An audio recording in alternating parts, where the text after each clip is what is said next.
প্রিয় দর্শক, আমি শফিকুল ইসলাম এবং আপনারা দেখছেন আরামবাগ টিভি। দর্শক, এই মুহূর্তে একটা বড় খবর বাংলাদেশ থেকে আসছে, সেটা হচ্ছে এটা। ঢাকা বিমানবন্দর হতে চিন্ময় কৃষ্ণ দাস ব্রহ্মচারীকে ডিবির পরিচয়ে তুলে নিয়ে যাওয়া হয়েছে। ডিবি বলতে ডিটেকটিভ ব্রাঞ্চ বাংলাদেশের। সেই পরিচয় দিয়ে ঢাকা বিমানবন্দর থেকে চিন্ময় প্রভুকে তুলে নিয়ে যাওয়া হয়েছে। উনি ঢাকা থেকে চট্টগ্রামে আসছিলেন এমনটাই খবর, কিন্তু ঢাকা বিমানবন্দরে যখন উনি যান তখন ডিবির পরিচয় দিয়ে সেখান থেকে উনাকে তুলে নিয়ে যাওয়া হয়েছে। কোথায় নিয়ে যাওয়া হয়েছে জানি না, কোন কেসে তুলে নিয়ে যাওয়া হয়েছে সেটাও জানা নেই। শুধু এটুকুই সামনে এসছে যে ডিবির পরিচয় দেওয়া হয়েছে, ডিটেকটিভ ব্রাঞ্চের পরিচয় দেওয়া হয়েছে। পরিচয় দিয়ে ওনাকে ওখান থেকে তুলে নিয়ে যাওয়া হয়েছে। এই হচ্ছে বাংলাদেশ থেকে আসা বড় খবর। আপনারা জানেন যে বাংলাদেশে কি চলছে, সেখানে যেসব ঘটনা ঘটছে তার বিরুদ্ধে প্রতিবাদ গর্জন হচ্ছে এবং এই চিন্ময় প্রভু ইসকনের উনিও অনেকটাই গর্জে উঠেছেন। ওখানে যেসব জমায়েত বা বিক্ষোভ সমাবেশ হয়ে থাকে সেখানে উনি খুব অ্যাক্টিভলি থাকেন, বক্তব্য রাখেন, নানান বিষয়ে প্রশ্ন তোলেন এবং সনাতনীদের যে ৮ দফা দাবি সেই সব নিয়ে অনেক সোচ্চার হন এবং অনেকগুলো প্রোগ্রামে উনি অংশ নিয়েছিলেন। এবং আপনারা শুনেছিলেন যে চট্টগ্রামে একটা যে জমায়েত হয়েছিল সেই জমায়েতের পরে যেটা হয়েছিল যে উনি সহ, মানে এই চিন্ময় প্রভু সহ ১৯ জনের নামে রাষ্ট্রদ্রোহিতার মামলা ঠুকে দেওয়া হয়েছিল এবং সেই সঙ্গে আরো সব বক্তব্য সামনে এসেছিল। বাংলাদেশের অনেকেই অনেক মন্তব্য করেছিলেন যে ইসকনকে নিষিদ্ধ করতে হবে, ইসকন হচ্ছে ভারতের দালাল এবং সাম্প্রদায়িক সন্ত্রাসী সংগঠন এবং অনেক সব স্লোগান সামনে এসেছিল, মিছিল হয়েছিল, ইসকনের আস্থানা ভেঙে দাও, গুঁড়িয়ে দাও। এখনো চলছে, এখনো ইসকনের বিরুদ্ধে এই সব বক্তব্য চলছে। কিন্তু এরই মধ্যে এই খবর সামনে এসছে যে ইসকনের সঙ্গে যুক্ত চিন্ময় প্রভু, চিন্ময় কৃষ্ণ দাস ব্রহ্মচারী, তাকে বিমানবন্দর থেকে তুলে নিয়ে যাওয়া হয়েছে।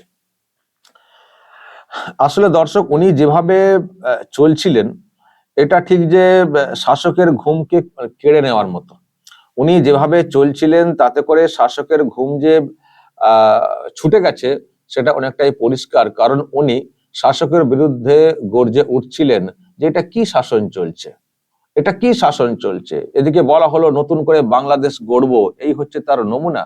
যারা সনাতনী তাদের উপরে অত্যাচার আর যেসব বেসিক দাবিগুলো সেগুলোকে মান্যতা না দেওয়া, না শোনা, উল্টে অত্যাচার, এটা কি শাসন চলছে, এইসব সহ্য করব না, আর আমরা সহ্য করব না। জেলে ভরা, ঠিক আছে জেলে ভরো, ৩ কোটি সনাতনীকে জেলে ভরতে হবে, জেলখানা তৈরি করো, এইসব বলে উনি কিন্তু মানে গর্জে উঠেছেন। এবং লাস্ট যেটা হলো রংপুরে, সেখানেও কিন্তু গর্জন করেছিলেন এবং রংপুরের সেই সভাকে মানে বানচাল করার জন্য অনেক চেষ্টা হয়েছিল সরকারিভাবে।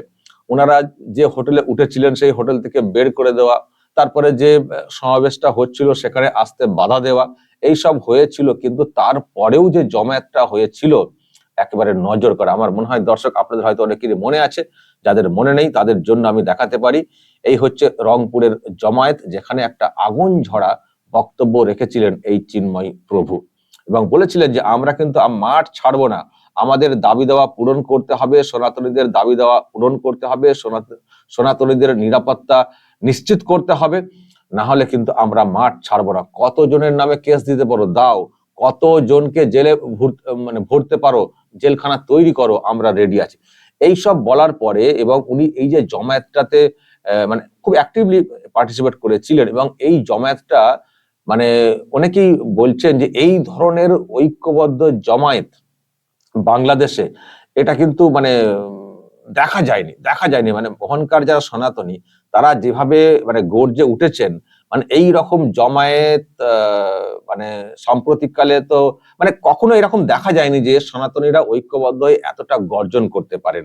ফলে যদি এই রকম হয়, যেটা অনেকে বলছেন এই গ্রেপ্তারের পরে আমি দেখতে পাচ্ছি যে এটাই যেন একটা ভয় হয়ে গেছে শাসকের কাছে, যে চিন্ময় প্রভু ওখানে যে ধরনের বক্তব্য রেখেছেন এবং যে জমায়েত হয়েছিল এত বাধা দেওয়ার পরে, যদি একে দমানো না যায়, যদি ধরা না যায়, তাহলে আমরা আবার গদিচ্যুত হয়ে যেতে পারি। কারণ গদিকে নড়িয়ে দেওয়ার মতো ওনারা কিন্তু কর্মসূচি পালন করে চলেছেন।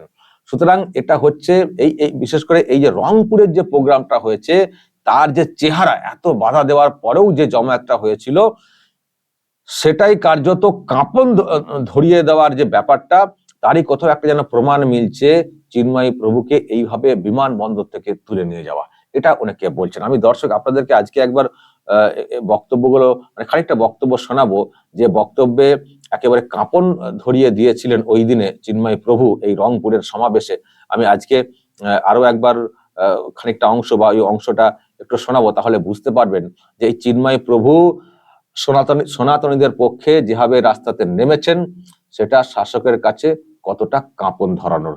আমি দর্শক খানিকটা বক্তব্য আজকে আরো শোনাই, তারপর আমি ব্যাখ্যাতে আসছি যে গ্রেপ্তারের খবরটা এসছে সেই সম্পর্কে। উপনিবেশিক শক্তির লীলাভূমি হবে এই দেশে। কোন সরকার, কোন রাজনৈতিক দল স্থায়ী ক্ষমতা উপভোগ করতে পারবেন না। বিদেশি শক্তি এখন থেকেই তো বাংলাদেশের জায়গায় থাবা দেওয়ার জন্য প্রচেষ্টা করছে। আমরা বাঙালি, আমরা বাংলাদেশি, আমরা জীবিত থাকতে আমাদের জননী জন্মভূমিশ্চ স্বর্গাদপি গরীয়সী, আমাদের মা এবং জন্মভূমি একই সমান। আমাদের মা যেমন আমাদের পূজ্য, এই জন্মভূমি পূজ্য। আমাদের 1 ইঞ্চি ভূমিকে নিয়ে কাউকে আমরা ছিনিমিনি খেলতে দেব না। আজকে এই ঐক্যবদ্ধ গণতন্ত্র, সমতা, সাম্য, মৌলিক অধিকারের দাবিতে আমরা যখন সংঘবদ্ধ হয়েছি, যে জাতি জাতীয় পতাকা উত্তোলন করে, জাতীয় সঙ্গীত গেয়ে, সাম্যের কথা বলে যে কোনো কর্মসূচি শুরু করে, সেই জাতিকে আজকে অতিশয় দুর্ভাগ্যের বিষয় রাষ্ট্রদ্রোহের মামলায় আমাদেরকে আসামি করা হচ্ছে। অথচ যারা এই জাতীয় পতাকায় 4 তারা লাগিয়েছে, জাতীয় পতাকা ছুঁড়ে ফেলেছে, জাতীয় পতাকা পদদলিত করেছে, জাতীয় পতাকা আর জাতীয় সঙ্গীত পরিবর্তন করতে চেয়েছে, এই সরকার প্রশাসন তাদের বিরুদ্ধে একটি পদক্ষেপ গ্রহণ করেনি। এই অবস্থা প্রমাণ করে পক্ষপাত দুষ্ট সরকার। এই সরকার মৌলিক গণতন্ত্রে, সাম্যে, সমতায় বিশ্বাস যদি করেন, সকলের প্রতি সমান পদক্ষেপ গ্রহণ করুন। আজকে আমরা যখন কর্মসূচি করতে গিয়েছি, জেলা স্কুল থেকে এখানে আমাদেরকে ট্রান্সফার করা হয়েছে, আমাদেরকে হোটেল ছাড়তে বাধ্য করা হয়েছে পুলিশ সুপারের নির্দেশে। আমি বলতে চাই, আজকে ডিসি মহোদয় বলছে রংপুরের লোক না হলে নাকি কথা বলা যাবে না। আরে ভাই, তুমি আমার টাকায়, আমার ট্যাক্সে তুমি চাকরি করছো।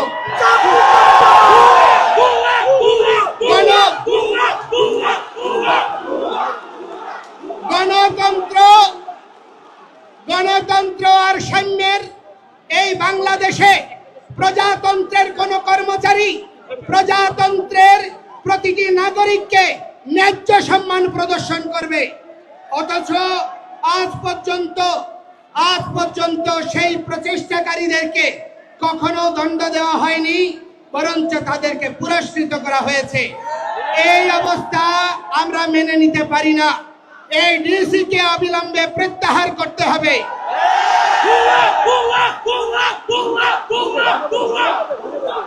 আমি বলতে চাই, আমি এই বৃহত্তর রংপুরের সেনাবাহিনীকে আমি কৃতজ্ঞতা জানাই, ধন্যবাদ জানাই। যেখানে যেখানে প্রতিবন্ধকতা হয়েছে, তারা তৎক্ষণাৎ ব্যবস্থা নিয়েছে এবং তাদের ব্যবহার ছিল অত্যন্ত মার্জিত এবং সৌহার্দ্যপূর্ণ। অথচ আমরা সেনাবাহিনীর কাছে দাবি করব, সেনাবাহিনী বা প্রশাসনের যে একটি ক্ষুদ্র অংশ চট্টগ্রামে হাজারীগালির ঘটনায় অনেক নিরীহ হিন্দুদেরকে নির্যাতন নিপীড়ন করেছে। বিচার বিভাগীয় তদন্তের দ্বারা তাদের শাস্তি নিশ্চিত করে, যারা প্রকৃত অপরাধী তাদেরকে চিহ্নিত করে সেই সমস্ত ব্যবস্থার স্থায়ী নিরসন করার। আজকে এইখানে রংপুরে সমাবেশ হচ্ছে, এখানেও সাবোটেজ তৈরি করে হিন্দুদেরকে আক্রান্ত করার প্রচেষ্টা হতে পারে। আপনারা সকলে সাবধান থাকবেন। আমি আপনাদেরকে বলতে চাই, আমরা কোনো প্রহসন মেনে নেব না। আমাদেরকে জেলে নেবেন, 3 কোটি হিন্দু জেলে যাওয়ার জন্য প্রস্তুত আছে। আপনি জেলখানা তৈরি করুন। কত বড় জেলখানা হতে পারে যে জেলখানায় 3 কোটি জনসাধারণকে ধারণ করবেন? আমরা আর ভয় পাই না। নিপীড়ন নির্যাতন বহু বৎসর ধরে সহ্য করেছি, আর সহ্য করতে পারবো না। আমি আপনাদেরকে বলছি, আমরা কোন সরকারের বিপক্ষে নই, আমরা কোন সরকারের বা রাজনৈতিক দলের পক্ষেও নই। আমরা গণতন্ত্রে বিশ্বাসী, সাম্য আর সমতায় বিশ্বাসী, সাংবিধানিক অধিকার পাওয়ার জন্য প্রয়াসী। আমাদের এই মৌলিক দাবিকে ভিন্ন খাতে প্রবাহিত করার প্রচেষ্টা করবেন না। আজকে মাননীয় প্রধান উপদেষ্টা বলেছেন, আমরা হচ্ছি বাংলাদেশি, আমরা সংখ্যালঘু নই। যদি আমরা বাংলাদেশি হই, 15,000 কোটি টাকার বরাদ্দ যে ধর্ম মন্ত্রণালয়ে, সেখানে কি করে 200 কোটি টাকার থোক বরাদ্দ হতে পারে 3টা ধর্মাবলম্বীর জন্য? সেখানে কি সমতা প্রদর্শিত হয়েছে? আজকে আমি অনুরোধ করছি, আমাদের এই সম্মিলিত জাগরণী জোট থেকে আমরা একটা ইমেইল অ্যাকাউন্ট ঘোষণা করব। এই ইমেইল অ্যাকাউন্টে আপনারা সর্বত্র যত বাংলাদেশে ধর্ম অবমাননার দায়ে যত ভাই বোনরা মামলা আক্রান্ত হয়েছে, তাদের মামলার কপি এবং তথ্য আমাদেরকে সরবরাহ করবেন। আমরা বলতে চাই, 5ই আগস্টের পরে আপনি দেখুন, যত খুনি, ডাকাত, শীর্ষ সন্ত্রাসী, রাজনৈতিক দুর্বৃত্ত, হত্যাকারী সকলেই বেরিয়ে গিয়েছে, কিন্তু হিন্দুরা তারা বেরোতে পারেনি। তারা এখনো জেলখানায় পড়ছে। 5 দিন 7 দিন আহত হাজারীগালির ঘটনার মানুষ, তারা আজকে বিনা চিকিৎসায় কষ্ট পাচ্ছে। মোনা দাস তার স্ত্রীর ঔষধ আনতে গিয়ে তার হাত ফুয়েছে, তার হাত ভেঙেছে, তার স্ত্রী ক্যান্সার আক্রান্ত 2-1 দিনের মধ্যে মারা যাবে। এই রকম অবর্ণনীয় মানবিক বিষয়েও আমরা কোনো সহযোগ প্রদান করার জন্য দৃশ্যমান ভূমিকা প্রশাসন থেকে পাইনি। আমি চট্টগ্রামের কৃতি সন্তান বিশ্ব নাগরিক ডক্টর মোহাম্মদ ইউনূসকে বলবো, আপনি দেশে পরিবর্তন আনতে চেয়েছেন, আমরাও পরিবর্তনের সমর্থক। আমরা ব্যাকডেটেড নই, আমরা হিন্দুরা কোনো রাজনৈতিক দলের দালাল নই। বাংলাদেশে পরিসংখ্যান করে দেখুন, হিন্দুরা প্রতিটি রাজনৈতিক দলকে ভোট দিয়েছে। এই দুর্বলতা, হিন্দুদের প্রতিটি রাজনৈতিক দলের প্রতি সমর্থন, এই দুর্বলতাই আজকে হিন্দুদেরকে দেশ ছাড়া, বিটে ছাড়া করার জন্য বাধ্য করছে। আমরা আজকে থেকে আর কোন রাজনৈতিক দলের সমর্থক নই।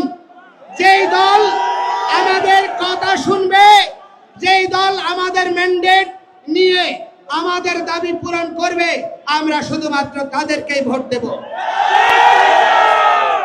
আমাদেরকে ছাড়া যদি এই যে সংবিধান সংস্কার কমিশন গঠন করা হয়েছে, সেখানে যদি আমাদের কমিশনগুলোতে সংখ্যালঘু প্রতিনিধি না দেওয়া হয়, আমাদের যে ধর্মীয় আইন, পারিবারিক আইন এবং দেশে সহাবস্থান, সাম্য, নিরপেক্ষতার ভিত্তিতে সংবিধানে যদি আমাদের অবস্থান সুনিশ্চিত না হয়, কোনো পরিবর্তন আমরা মেনে নেব না।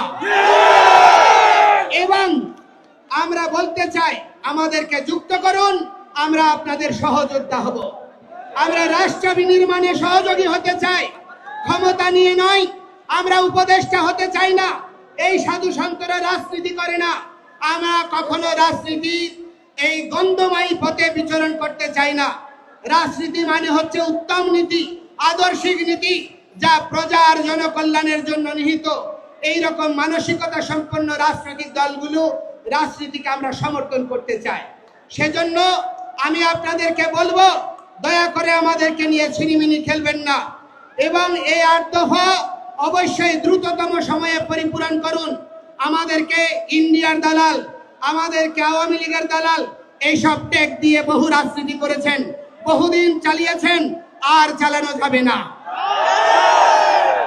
আজকে আমরা আর বিভক্ত নই। আজকে নারায়ে তাকবীর, আল্লাহু আকবার, এটি আল্লাহর পবিত্র নাম। এটি যদি জামায়াত ইসলামী নিলে দোষ না হয়, এটা সৌদি আরবের যদি স্লোগান না হয়। জয় শ্রীরাম আমার প্রভুর আরাধ্যের নাম, আমার আরাধ্যের নাম, আমার ভগবানের নাম, আমার প্রভুর নামকে কি করে তোমরা ভাই আরএসএস এর ট্যাগ দিচ্ছ, বিজেপির ট্যাগ দিচ্ছ? এটা কি ধর্ম অবমাননা নয়? আজকে আমি বলতে চাই, এই সীতাকুণ্ড বাংলাদেশের ঐতিহাসিক তীর্থভূমি, ভগবান শ্রীরামচন্দ্র আর সীতার সঙ্গে জড়িয়ে রয়েছে। এই বাংলার সঙ্গে অযোধ্যার রাজ্য জড়িয়ে ছিল, তাহলে রাম কি এই বাংলার নয়? তাহলে ভগবান শ্রীকৃষ্ণ তিনি এই দিনাজপুরে এসেছেন, পাণ্ডবদের সঙ্গে অজ্ঞাতবাসে বিরাট রাজ্যে যোগদান করেছেন, তিনি কি এই বাংলার নয়? আমার ধর্মকে নিয়ে কেন রাজনীতি টেক দেওয়া হচ্ছে? আজকে আমাদেরকে জঙ্গি বলা হচ্ছে। কারা জঙ্গি? আজকে হামলা করে সমাবেশে আগত আমাদের ভক্তদেরকে হামলা করে তারা প্রমাণ করে দিয়েছে কারা জঙ্গি। আমরা জঙ্গি নই। অথচ কখনো ইসকনকে জঙ্গি দিচ্ছে। আরে ভাই, যেই দেশ জঙ্গি দমনের সারা পৃথিবীতে নেতৃত্ব দিচ্ছে, যেই দেশ এখনো তাদের সঙ্গে জঙ্গি দমনে সহায়ক চুক্তি করে আজকে তাদের সঙ্গে কাজ করছো, যদি জঙ্গি হয় সেই ইসকনের ভক্ত কি করে আমেরিকায় গোয়েন্দা বিভাগের প্রধানের দায়িত্ব নেয়? এইভাবে দুদিন আগে রংপুরে একেবারে কাঁপিয়ে দিয়েছেন এই চিন্ময় প্রভু, এবং উনি এই যে সনাতনী যে একটা মঞ্চ তৈরি হয়েছে তার একজন স্পোক্স পার্সন, এবং জাগরণের ক্ষেত্রে উনি কিন্তু একটা উদ্যোগী ভূমিকা পালন করছেন। মানে সনাতনীদেরকে জাগানো, যে নিজেদের অধিকারটা বুঝে নেওয়া, সেই ক্ষেত্রে অনেক ঝড় ঝাপটা সহ্য করে উনি কিন্তু একটা কাণ্ডারি হয়ে চলেছেন জাগরণের ক্ষেত্রে। তো আমি সেদিনই বলেছিলাম যে যেভাবে উনি প্রোগ্রাম করছেন এবং যেভাবে জাগিয়ে তুলছেন এবং যেভাবে সাড়া মিলছে, মনে হয় শাসকের একেবারে কড়া নজরে পড়বেন। এমনিতেই কেস তো আগে থেকে ঠুকে দেওয়া হয়েছিল, রাষ্ট্রদ্রোহিতার মামলা, তো ব্যাস গেল না, তার মধ্যেই একেবারে তুলে নিয়ে চলে যাওয়া হয়েছে এমনটাই বলা হচ্ছে। সেই সব নিয়ে সোশ্যাল মিডিয়াতে একটা বিরাট ঝড় উঠেছে এই মুহূর্তে, যে চিন্ময় প্রভুকে তুলে নিয়ে যাওয়া হয়েছে। আমি দেখতে পাচ্ছি যে গাড়ির নাম্বার টাম্বারও সব একটা কি নাম্বার দেখতে পাচ্ছি, এসব চলছে সোশ্যাল মিডিয়াতে, খুবই একেবারে ঝড় চলছে। আসলে এটাই হয় আর কি, যখন শাসক বোঝে যে আমার কপালে দুঃখ আছে, এই লোকেরা আমাদেরকে বেকায়দায় ফেলতে পারেন, আমরা যেভাবে চলতে চাইছি সেই চলার পথে কাঁটা হয়ে দাঁড়াতে পারেন, তখনই শাসক আর কি নেমে পড়ে তাকে দমনের জন্য। তো সেটাই আর কি শুরু হয়ে গেছে। এখন দেখা যাক কোন কেসে, কিভাবে, কোথায়, মানে কেন গ্রেপ্তার করা হয়েছে, তারপরে কোথায় কি হলো আইনি অ্যাকশন, সেটা আমরা পরে দেখবো। এই মুহূর্তের যেহেতু এটা খবর, জাস্ট খবরটা এসছে আপনাদের সামনে রাখলাম, যে চিন্ময় প্রভু ইসকনের সঙ্গে যুক্ত এবং সনাতনী যে মুভমেন্ট চলছে বাংলাদেশ জুড়ে, তার অন্যতম একজন, তাকে বাংলাদেশের ডিবির পরিচয় দিয়ে, ডিটেকটিভ ব্রাঞ্চের পরিচয় দিয়ে কয়েকজন এসে তাকে তুলে নিয়ে চলে গেছেন। দর্শক বলবেন, যদি এইসব নিয়ে আপনাদের কিছু বলার থাকে অবশ্যই বলবেন, কমেন্ট বক্সে নজর রাখবেন আরামবাগ টিভিতে।